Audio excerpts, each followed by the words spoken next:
Hidup. Harus kita tolong.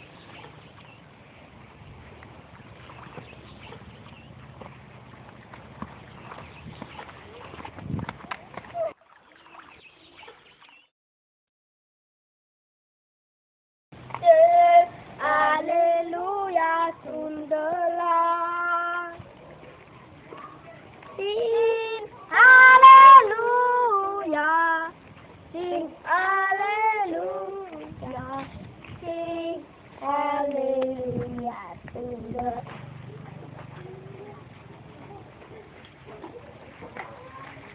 Halo Bos, jangan lupa nanti sore. Siap.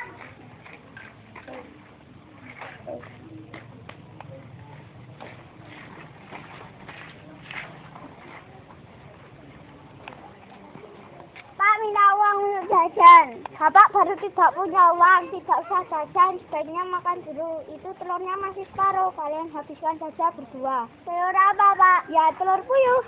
Kula nuwun. Monggo Pak Broto, tapi maaf tempatnya masih berantakan. Silvi, Dian, yang ibu suruh buat minum. Iya, Pak.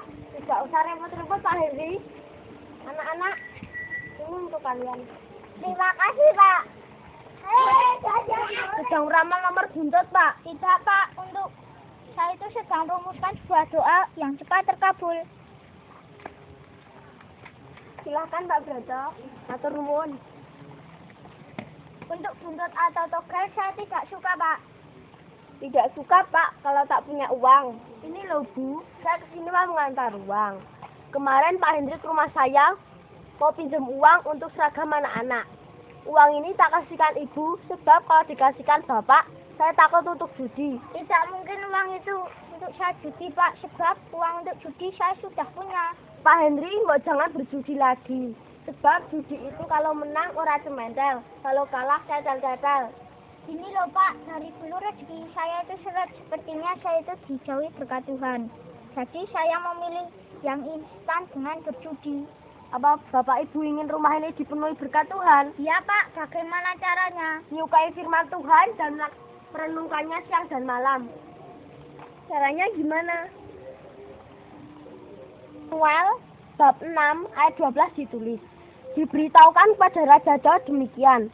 Tuhan memberkati seisi rumah Obed-Edom dan segala yang ada padanya oleh karena tasbih Allah itu. Lalu Daud pergi mengangkat tasbih Allah itu dari rumah Obed-Edom ke kota Daud dengan sukacita.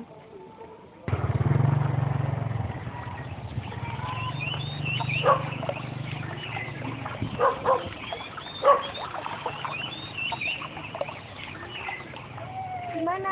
Buat mesbah sekeluarga, doa bersama atau sembahyang sekeluarga. Sesering mungkin karena Tuhan bersabda, 1 atau 2 orang berkumpul atas namaku, maka aku ada di tengah-tengah mereka. Untuk Ezra, tak cari kemana-mana ternyata cari kacetel. Ada apa? Lupa nanti sore, siap.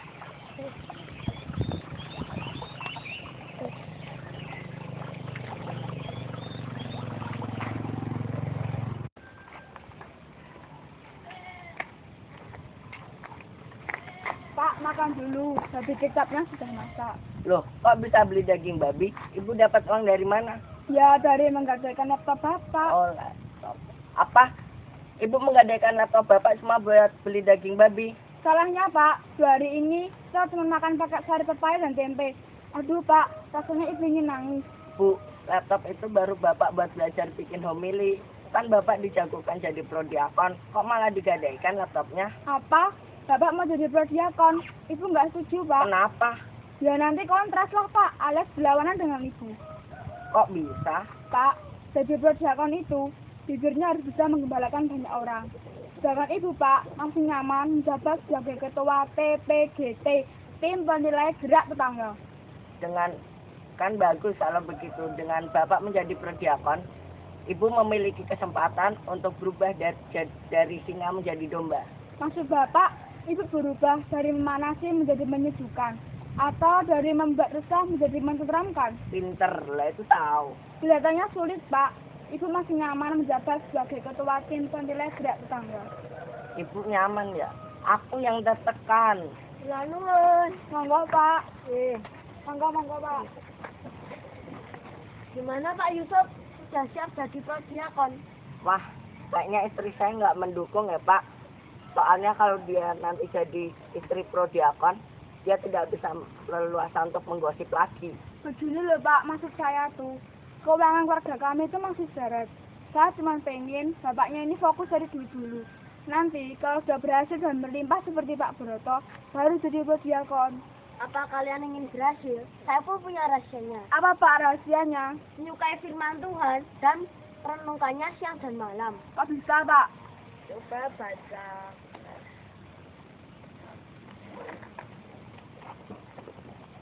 Coba baca Mazmur 1 ayat 1 sampai 3.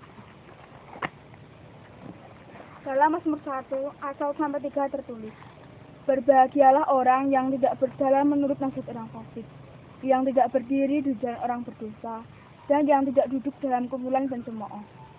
Tetapi yang kesukaannya ialah Taurat Tuhan, dan yang merenungkan Taurat itu siang dan malam. Ia seperti pohon yang ditanam di tepi aliran air.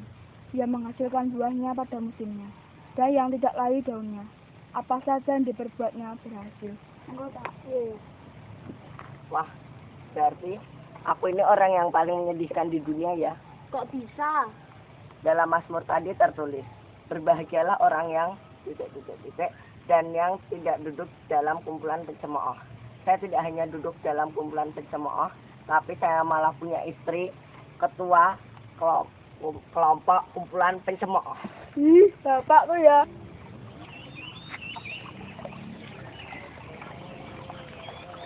Halo bos, tadi jangan lupa. Siap.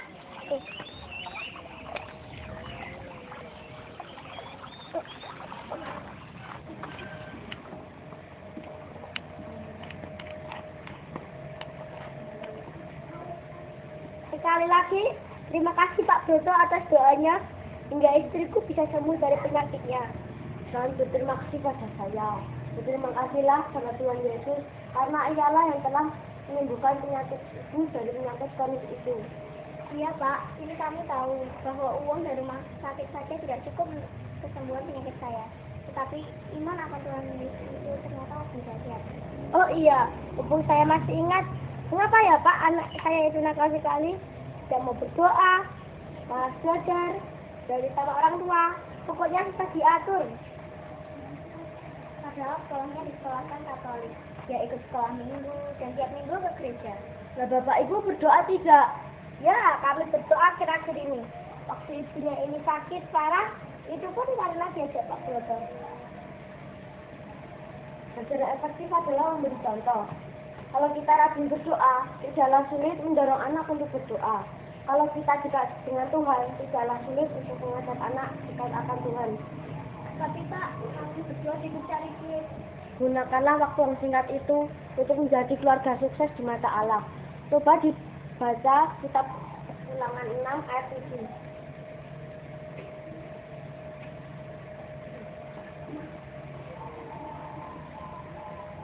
Haruslah engkau mengajarkannya berulang-ulang kepada anak-anakmu dan membicarakannya apabila engkau duduk di rumahmu, apabila engkau sedang dalam perjalanan, apabila engkau berbaring, dan apabila engkau bangun.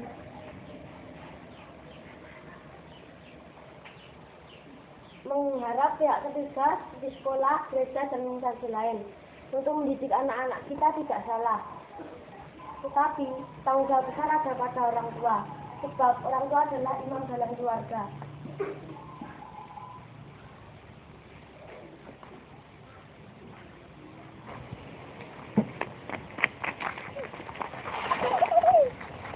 Kalian mau apa? Kami mau minta berkat. Bapak bukan romo pastor. Tidak apa-apa. Bapak memang bukan pastor, tapi Bapak juga pelayan Tuhan. Jadi pantas memberkati kami. Ya sudah, kalau begitu maju satu-satu. Berkah dalam. Amin.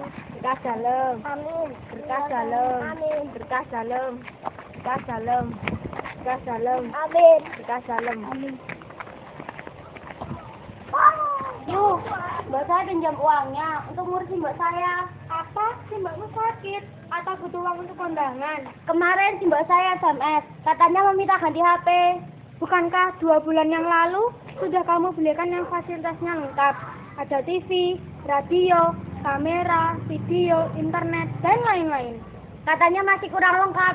Beliau minta yang ada fasilitasnya, toilet dan tempat doa. Itu HP atau pom bensin? Ada apa ini kok datanya serius? Tidak ada apa-apa, Pak. Oh ya, ini ada surat untuk Bapak dari Mas Robert Samudra.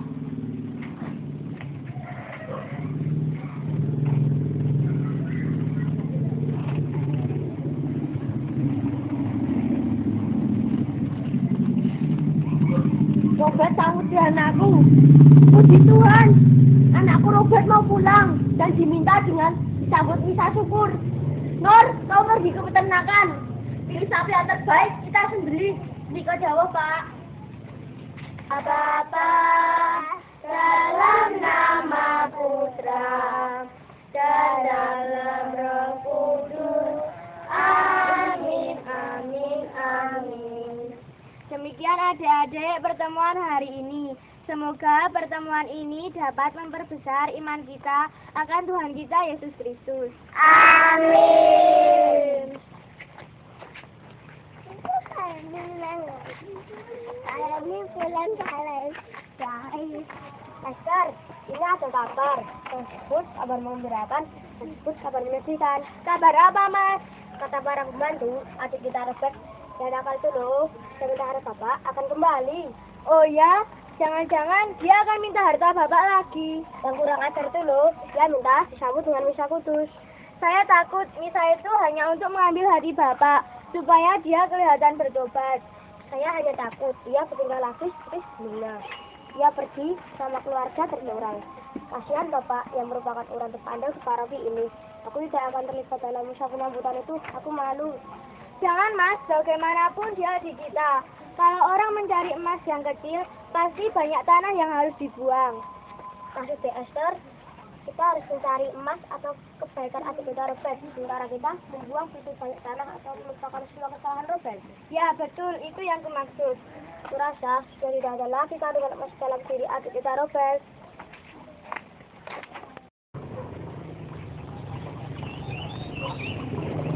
Gimana? Kemarin sudah pembangunan gereja berapa? Ya walaupun saya itu orang kaya, kalau sudah menyangkut urusan sumbang menyumbang, bisa dipastikan saya menyumbang sedikit. Bahkan kalau bisa sama sekali tidak menyumbang. Takut ntar tidak dikira sombong. Gimana? Kata orang, dunia ini bangun sandiwara. Apa ibu tidak takut kalau peran ibu sebagai orang kaya akan digantikan oleh orang lain yang bisa memerankan orang kaya lebih baik dari ibu? Apa penampilanku kurang kelihatan kaya? Lihat baju ini. Saya beli di Singapura. Gelangku, kalungku, semuanya emas. Itu penampilan oke, cuman tindakan ibu tidak mencerminkan orang kaya. Maksud ibu-ibu? Ingat Bu, inti ajaran Tuhan Yesus adalah kasih. Kita bisa memberi tanpa kasih, tapi kita tidak bisa mengasihi tanpa memberi. Entah itu waktu, uang, atau tenaga. Nah saya kan sudah memberi, cuma sedikit sekali. Orang miskin mempersembahkan sedikit itu biasa. Orang miskin mempersembahkan banyak itu luar biasa. Orang kaya mempersembahkan banyak itu wajar. Orang kaya mempersembahkan sedikit itu kurang wajar. Ibu-ibu, kemarin pas Ibu hari pentanya Bu Cipto, opor ayamnya kurang sedikit garam ya? Aku ndak berangkat, jadi raiso komentar. Lebih enak lagi, besok malam Sabtu tempatnya Pak Broto ada misa syukur atas kedatangan anaknya Robert Samudra. Apa? Robert yang kurang ajar itu, yang menghabiskan harta bapaknya? Pak Broto itu bisa menasihati orang. menasihati anaknya sendiri malah gagal. Siapa bilang gagal? Mungkin kepulangan Robert adalah jawaban Tuhan atas doa Pak Broto. Tapi Pak Broto itu hebat. Walaupun namanya sudah dicoreng anaknya sendiri, ia tidak mutung alias tetap melayani umat. Itu karena Pak Broto tidak sekedar membacakan firman, tetapi melakukan firman. Untuk kasus ini Pak Broto melakukan firman yang mana? Mazmur 119 ayat 69. Orang yang kurang ajar menodai aku dengan dusta, tetapi aku dengan genap hati akan memegang cita-citamu. Halo? Oh, Pak Ketua Lingkungan. Apa? Tidak satupun romo bisa memimpin misa syukur penyambutan anakku Robert. Aduh. Oh ya sudah, sama-sama. Ada apa, Pak? Kok kelihatan sedih? Ini loh, Pak Ketua Lingkungan gagal mencarikan romo untuk memimpin misa syukur penyambutan adikmu Robert. Apa tidak berlebihan, Pak? Kita menyambut kedatangan Robert, si anak nakal yang sudah merasa ada kekayaan Bapak dengan misa kudus, bahkan dengan menyembelih sapi yang masih tambun. Ini sudah sewajarnya, Nak. Sewajarnya. Sudah bertahun-tahun kami melayani Bapak, dan belum pernah kami melanggar perintah Bapak. Tetapi kepada kami belum pernah Bapak memberikan seekor kambing pun untuk aku bersuka cita dengan sahabat-sahabatku. Paling banter cuma ayam, itu pun nunggu kering alias sakit-sakitan. Anakku, kalian selalu bersama-sama dengan aku, dan segala kepunyaanku adalah kepunyaan kalian. Jadi kita patut bersuka cita dan bergembira karena adikmu yang telah mati dan hidup kembali. Dia telah hilang dan didapat kembali. Maafkan aku, Pak, aku telah mencoreng nama Bapak. Tidak, Nak, Bapak yang minta maaf karena tidak bisa mencarikan romo untuk memimpin misa syukur penyambutanmu. Tidak, Pak, kita harus tetap misa. Keras kepala. Lalu romonya siapa? Romonya Romo Robert. Romo jadi Romo? Ya, Pak, nanti sore saya ditagihkan. Saya mohon Bapak, Mas, dan Mbakku datang. Di pengumuman gereja tadi namamu tidak disebutkan. Disebutkan, Mbak, Robert Samurti. Bukankah namamu Robert Samuda? Iya, Mas. Nama saya ganti dari Robert Samuda menjadi Robert Samurti, yang artinya Robert saiki mulai Gusti. Ya Tuhan, terima kasih atas anugerahmu ini. Telurku yang hilang dan didapat kembali, ternyata itu telur emas.